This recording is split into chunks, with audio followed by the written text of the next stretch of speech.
Coucou les amis, c'est Sandra, j'espère que vous allez bien aujourd'hui, j'espère que vous êtes en pleine forme, j'espère que la semaine a bien commencé pour vous.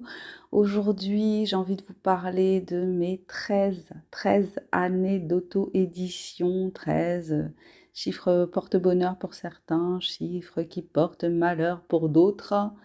En tout cas, voilà, ça fait 13 ans que je m'auto-édite. Mon premier roman auto-édité, je l'ai sorti en 2011. Il s'appelait SOS Flemmard. Il s'appelle toujours SOS Flemmard. Voilà, donc c'était tout un cheminement. J'ai écrit ce livre en 3 ans, en y consacrant chaque jour religieusement 15 minutes. Et j'ai fini par réussir à écrire mon premier roman. Et j'ai tout fait pour le faire connaître, pour avoir des lecteurs, pour avoir des retours. Ouais, je me suis vraiment beaucoup investie.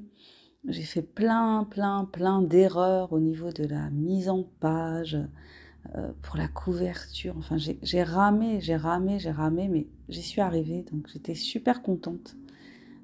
C'est toujours un plaisir, en fait. C'est même pas un plaisir, c'est comme si on avait grimpé une montagne, comme si j'avais grimpé une montagne à chaque fois que je termine un roman en auto-édition, parce que, ouais, c'est comme s'il y avait des choses toujours à réapprendre, à se réapproprier. Euh, voilà, à la base, j'ai pas une formation dans l'édition, hein, donc il y a plein de choses que j'ai apprises en les faisant, en regardant comment était fait un livre, en ayant des retours sur les pages, ces pages-là doivent pas être numérotées. Enfin, des détails auxquels on fait pas attention quand on est lecteur, hein. Et puis après, quand on se met dans la peau d'un éditeur, on est bien obligé de s'intéresser à ces détails-là. Donc, 13 ans d'auto-édition, 11 livres, 11 romans, 11 romans ou recueils de nouvelles, 2 recueils de nouvelles fantastiques dans le lot. Mais en réalité, mon premier ouvrage auto-édité, il date de 2009. En 2009, j'ai écrit un petit guide sur l'entretien des cheveux crépus qui s'appelle Crépus sans contrainte, que j'avais publié sous un autre pseudonyme, Miss Grain de Poivre à l'époque. Voilà, donc c'était vraiment ça ma première incursion dans le monde de l'auto-édition. Quoi vous dire d'autre? Qu'est-ce que j'en retire? De la satisfaction. Je sais que si je meurs aujourd'hui, je mourrai en me disant j'ai réalisé mon rêve d'être écrivain. Après, il y a la preuve sociale, après laquelle on cherche tous, qu'on recherche, que je recherche. Effectivement, je recherche la preuve sociale. Vendre des livres, avoir des lecteurs, voilà. Plus qu'être reconnu par des journalistes ou qu'on parle de moi, c'est plus d'avoir des lecteurs. Moi, c'est ça pour moi la preuve sociale, d'avoir des ventes conséquentes, d'avoir des lecteurs et puis de vivre de sa plume. Je pense que c'est ça, c'est ça la preuve sociale pour moi. Donc je suis toujours en quête de ma preuve sociale, mais je me souviens, je suis toujours d'ailleurs une coach qui s'appelle Livia Quero. Alors elle se définit plus comme coach, mais bon, c'est pas grave, à l'époque elle se définissait comme coach. Et son incitation, c'était de se définir soi-même comme ce pourquoi on voulait être reconnu. Donc c'est un peu grâce à elle que je me suis définie comme écrivaine, auteur, autrice, enfin comme vous voulez, hein, selon vos orientations par rapport à l'usage du féminin dans la langue. Mais voilà, donc c'est ça, se définir soi-même comme ce qu'on veut, ce pourquoi on veut être défini. Je ne sais pas si ma phrase elle est française, j'ai pas l'impression. Bon, c'est pas grave.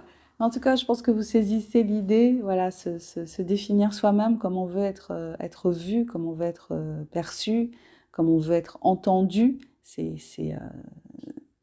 important parce que le dire, dire les choses, c'est les poser, hein, la parole.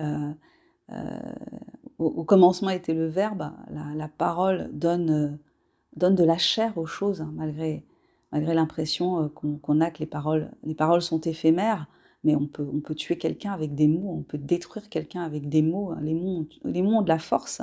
Donc la façon dont on se définit soi-même, dont on parle de soi-même, dont on ose ou pas parler de soi-même, parce que ça reste toujours un exercice extrêmement difficile pour moi de parler de moi, ça rentre dans ce jeu-là.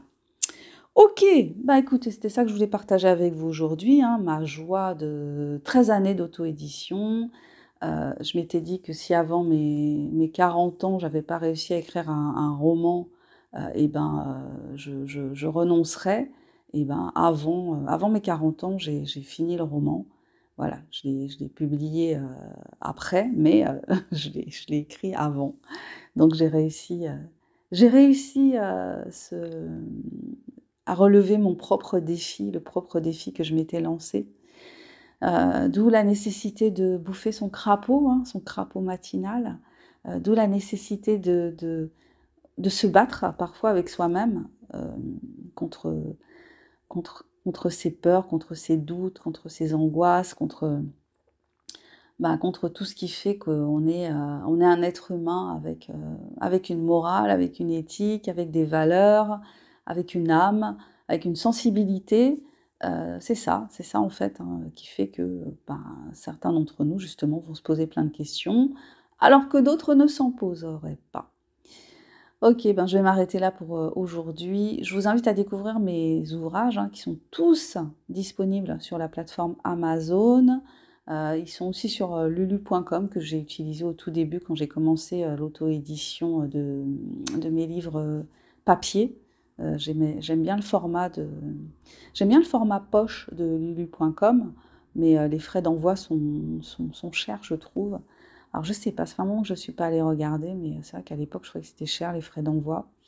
Bon, écoutez, en tout cas, je vous invite à découvrir mes ouvrages, hein. Je vous mets tous les liens juste en dessous de la vidéo. Je vous rappelle que mon dernier livre en date s'appelle Les Comploteuses, que c'est un roman qui se situe en pleine période Covid, qui met en scène des personnages qui, certains sont comploteurs, d'autres sont complotistes. Voilà, il y a ceux qui remettent en question le narratif, il y a ceux qui ne le remettent pas en question.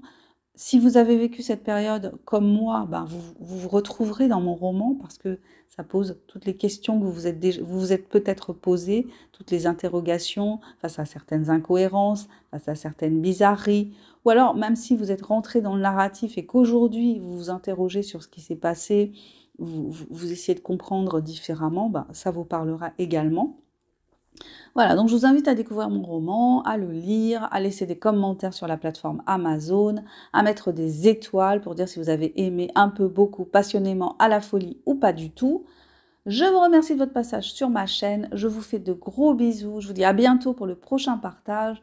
Prenez soin de vous, prenez soin de votre mental, vibrez haut, posez des petites pierres chaque jour ou des grosses pierres pour faire avancer vos projets. Tenez bon, bye bye.